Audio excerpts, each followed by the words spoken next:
এই মুহূর্তে মাগুরায় আছেন সহকর্মী লোটাস রহমান সোহাগ। সেখানকার সবশেষ পরিস্থিতি জানতে সরাসরি যাচ্ছি তার কাছে। মাগুরায় যে ৮ বছরের শিশু ধর্ষণের শিকার হয়েছিল সেই শিশুটি কিন্তু আজ রাজধানীর সম্মিলিত সামরিক হাসপাতালে মৃত্যুবরণ করেছেন।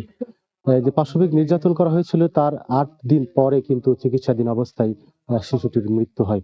আমরা যেটা এখন রয়েছে যে শিশুটি মারা গেছে মাগুরার শ্রীপুর উপজেলার জারিয়া গ্রাম, সেই জারিয়া গ্রামে।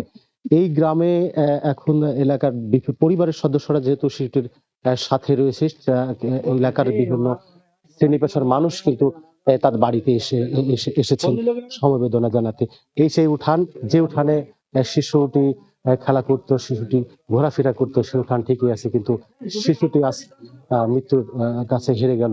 পাশবিক নির্যাতনের শিকার হয়ে এই শিশুটি আজকে মৃত্যুর সঙ্গে যে পাঞ্জা লড়ে ৮ দিন পরে হাসপাতালে কিন্তু মারা গেল। তো এখানকার যারা এলাকাবাসী বলছে, তারা বলছে যে এই যে ঘটনায় দোষী আছে যারা গ্রেফতার, যারা অভিযুক্ত, তাদের যে যেন দ্রুত আইনের আওতায় আনা হয়, তাদের জন্য দ্রুত ফাঁসির সর্বোচ্চ যে সাজা সেটা যেন কার্যকর করা হয়।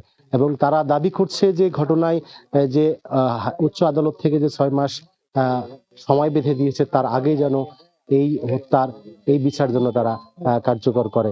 তো এলাকাবাসীর পক্ষ থেকে যেটা জানানো হচ্ছে, আজকে যে এই বাদ মাগরিব হয়তো শিশুটির জানাজা সম্পন্ন হবে। এই গ্রামের যে গোরস্থান আছে, সেই গোরস্থানে শিশুটির জানাজা সম্পন্ন হবে।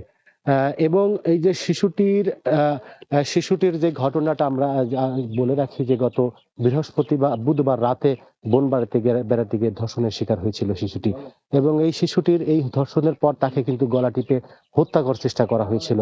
তো এই ঘটনায় প্রথমে তাকে মাগুরা সদর হাসপাতাল, পরে ফরিদপুর এবং পরে ঢাকায় রেফার করা হয়। সেখানে চিকিৎসাধীন অবস্থায় সমৃদ্ধ সামরিক হাসপাতালে শিশুটি মারা গেছে।